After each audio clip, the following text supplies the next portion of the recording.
Snehal art of teaching या चॅनलवरती आपल्या सर्वांचं स्वागत आहे. विद्यार्थी मित्रांनो, महाराष्ट्रातील जे विद्यार्थी 11वी करिता तसेच डिप्लोमा करिता तसेच पदवी करिता आणि तसेच व्यावसायिक पदवी करिता किंवा पदव्युत्तर पदवी करिता आपण जर तालुक्याच्या ठिकाणी जिल्ह्याच्या ठिकाणी जर आपण प्रवेश घेत असाल किंवा विभागाच्या ठिकाणी जर प्रवेश घेत असाल तर या सर्व विद्यार्थ्यांकरिता गुड न्यूज आहे, आनंदाची बातमी आहे. विद्यार्थी मित्रांनो, मग आनंदाची बातमी काय, तर आपण एखाद्या ठिकाणी जर प्रवेश घेत असो, जसं जिल्ह्याच्या ठिकाणी विभागाच्या ठिकाणी जर आपण प्रवेश घेत असेल तर आपल्याला राहायचं कसं आणि खायचं कसं हा सर्वात मोठा प्रश्न आपल्या पालकांपुढे आणि आपल्या विद्यार्थ्यांपुढे पडत असतो. मग आपल्या पुढे हा प्रश्न पडलेला असेल तर त्याच्यावरती 100% हमी जी आहे ती म्हणजे काय, तर राहण्याची आणि खाण्याची व्यवस्था जर आपली कुठे होईल तर वसतिगृहाच्या माध्यमातून आपण सर्व विद्यार्थी शिक्षण घेऊन पुढे जाऊ शकतो. विद्यार्थी मित्रांनो, त्याकरिता एक आनंदाची बातमी म्हणजे वसतिगृहात जे काही असेल राहण्या खाण्याची व्यवस्था, स्टेशनरीची व्यवस्था, निर्वाह भत्त्याची व्यवस्था, इतर जेवढ्या काही ज्या काही आपल्याला सोयी सुविधा ज्या पुरवल्या जात असतात या वसतिगृहाच्या माध्यमातून आपल्या आदिवासी विद्यार्थ्यांना पुरवल्या जात असतात. मग त्याकरिता जी काही प्रवेश प्रक्रिया 2026-27 जो काही सत्र असेल याची प्रवेश प्रक्रिया मात्र आता सुरू झालेली आहे. मग त्या प्रवेश प्रक्रियेचा अर्ज कसा करायचा, कोणत्या साईटवर जायचं, त्याच्या सोयी सुविधा कोणत्या आहेत, कोणत्या वर्गासाठी आपल्याला प्रवेश मिळणार आहे, हे प्रवेश कोणत्या ठिकाणी मिळणार आहे, कोणत्या विद्यार्थ्यांना मिळणार आहे, या सर्व बाबी आपण या व्हिडिओमध्ये बघणार आहोत. आपण जर माझ्या चॅनलला पहिल्यांदा आले असाल तर माझ्या या चॅनलला सबस्क्राईब करा, जेणेकरून येणारं कोणतेही जे अपडेट असेल ते अपडेट आपण आपल्या चॅनलला कायमस्वरूपी देत असतो. फक्त वसतिगृहा संदर्भातच नाही तर तुमच्या प्रवेशापासून, तुमच्या कॅप राऊंड पासून, तुमच्या फीज लुटीपासून, तुमच्या स्कॉलरशिप पासून, राहण्या खाण्याची व्यवस्था तेवढंच नाही, जर तुमचा वसतिगृहात नंबर लागलेला नाही तर इतर ज्या काही शासकीय योजना आहेत त्या योजनेच्या माध्यमातून तुम्हाला निर्वाह भत्ता किंवा तुम्हाला राहण्या खाण्याची व्यवस्था ही सुद्धा शासनाच्या माध्यमातून केली जाते. त्या सर्व बाबी आपण तुम्हाला देणार आहोत किंवा तुम्हाला त्याची माहिती देणार आहोत. विद्यार्थी मित्रांनो, तर महत्वाचा विषय आपण वळणार आहोत याकडे की प्रवेश प्रक्रिया जी आहे ती प्रवेश प्रक्रिया सुरू झालेली आहे. आदिवासी विकास विभागाच्या माध्यमातून संपूर्ण तालुके, महाराष्ट्रातील जेवढे काही 350 पेक्षा जास्त तालुके आहेत तसेच जिल्हे जे आहेत 36 जिल्हे, या 36 जिल्ह्यांमध्ये मुलींचे वसतिगृह आणि मुलांचे वसतिगृह अवेलेबल आहे. पुन्हा कोणत्या प्रवर्गासाठी, तर आदिवासी विद्यार्थ्यांकरिता किंवा एसटी प्रवर्गातील विद्यार्थ्यांकरिता हे सर्व वसतिगृह आहेत. मग याची प्रवेश प्रक्रिया जी आहे ती प्रवेश प्रक्रिया कधीपासून सुरू झालेली आहे, तर 1 जुलैपासून सुरू होणार आहे. 1 जुलैपासून ही प्रवेश प्रक्रिया सुरू होणार आहे. याची प्रक्रिया कशी असणार आहे, तर ऑफलाईन प्रक्रिया नसणार आहे. ही जी प्रक्रिया आहे ही ऑनलाईन प्रक्रिया आहे.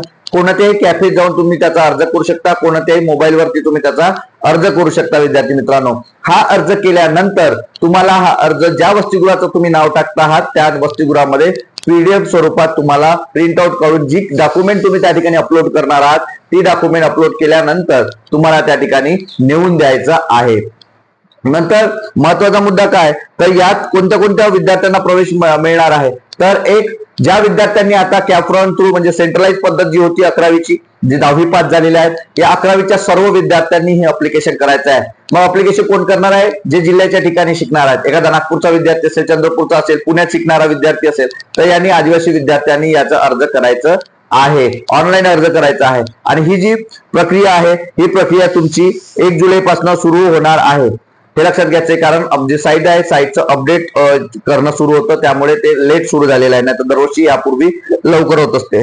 आणि यामध्ये जी पहिली जी प्रक्रिया आहे, पहिली जी प्रक्रिया म्हणजे तुम्ही जे 1 तारखेपासून फॉर्म भरणं सुरू केलं तर तुमची जी पहिली यादी जी आहे म्हणजे पहिली लिस्ट जी आहे हॉस्टेलची, ती पहिली लिस्ट 22 जुलैला प्रसिद्ध होणार आहे. ऑनलाईन पद्धतीने 22 जुलैला तुम्हाला अर्ज, ही जी प्रक्रिया आहे ही प्रक्रिया पूर्ण होणार आहे. आणि त्यामध्ये तुम्हाला तुमचा पहिल्याच लिस्टमध्ये तुमचा जर नंबर लागला तर तुम्हाला राहण्याची व्यवस्था 22 तारखेपासून सुरू होईल. मग कागदपत्र कोणती लागणार आहेत, तर कागदपत्र कोणती, महत्वाचा मुद्दा, कागदपत्र एक की तुम्ही 10वी शिकला असाल तर 10वीची मार्कशीट तुम्हाला महत्वाची आहे, कारण गुणवत्तेच्या आधारावर या वसतिगृहामध्ये आपले नंबर लागत असेल. 12वी बेसवर तुम्ही फर्स्ट इयरला ऍडमिशन करत असेल तर 12वीचे तुम्हाला गुण अत्यंत महत्वाचे आहे. तुम्ही 11वीला प्रवेश घेत असाल तर तुम्हाला 10वीचे मार्क्स महत्वाचे आहेत. तर तुम्हाला 10वीची मार्कशीट, 12वीची मार्कशीट, पदव्युत्तर करत असेल तर पदवीची मार्कशीट आणि जे 12वीचे पदवीला करत असेल तर 12वीची मार्कशीट, अशा पद्धतीने तुम्हाला ती प्रवेश प्रक्रिया करत असताना हे डॉक्युमेंट अपलोड करावं लागतं. नंतर तुमची कास्ट सर्टिफिकेट, तुमचं आधार कार्ड तुम्हाला पाहिजे आहे,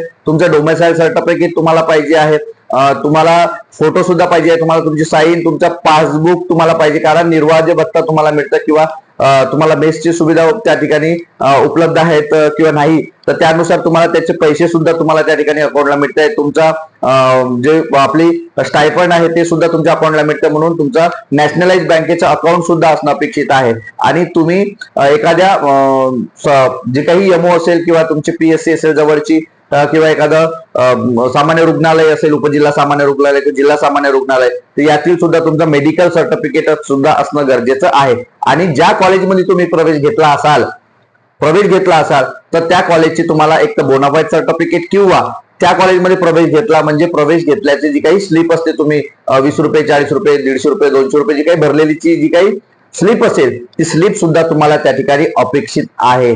अशा पद्धतीने ही डॉक्युमेंट तुम्हाला गरजेचे आहेत.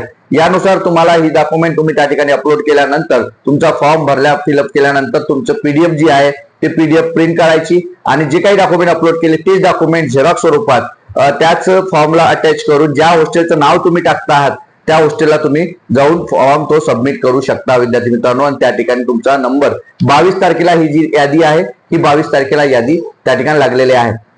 तसेच जे विद्यार्थी जुने विद्यार्थी आहेत जे वसतिगृहात राहत होते त्यांना सुद्धा नूतनीकरणाची डेट मात्र त्या ठिकाणी आलेली आहे. ते डेट तुमचे ऍडमिशन झालं त्या दिवसाच्या 30 दिवसापूर्वी, त्या दिवसापासून 30 दिवसाच्या पूर्वी तुम्हाला काय करायचं आहे, नूतनीकरण करायचं आहे, रिन्यू करायचं आहे. तसं स्वयंचे सुद्धा विद्यार्थ्यांना ते रिन्यू तुम्हाला करता येणार आहे. तर अशा पद्धतीने ही जी प्रक्रिया आहे ही प्रवेश प्रक्रिया या ठिकाणी सुरू झालेली आहे.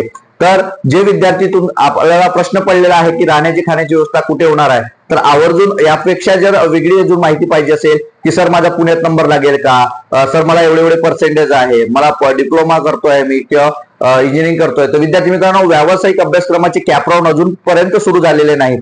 परंतु ही जी प्रक्रिया आहे ही प्रक्रिया पुढे 3 महिने चालते. ऑगस्ट सप्टेंबर पर्यंत ही प्रक्रिया चालते. जेव्हापर्यंत कॅपराऊंड पूर्ण होत नाही तेव्हापर्यंत ही प्रक्रिया सुरू असते. त्यामुळे घाबरण्याचं पॅनिक होण्याचं कोणतंही कारण नाही. त्यामुळे आपल्या सर्व विद्यार्थ्यांना सांगू इच्छितो की जे 11वीचे विद्यार्थी आहेत त्यांनी पहिल्यांदा अर्ज करा. जे नॉन प्रोफेशनलचे अर्ज आहेत जसं BSW, BA असतील किंवा BSc असेल, जे नॉन प्रोफेशनल आहेत त्यांनी लवकरात लवकर अर्ज भरून 22 तारखेला कसं आपल्याला पहिल्या यादीमध्ये आपल्याला नंबर लागेल याचे आपल्याला जाण ठेवणं गरजेचं आहे. अधिक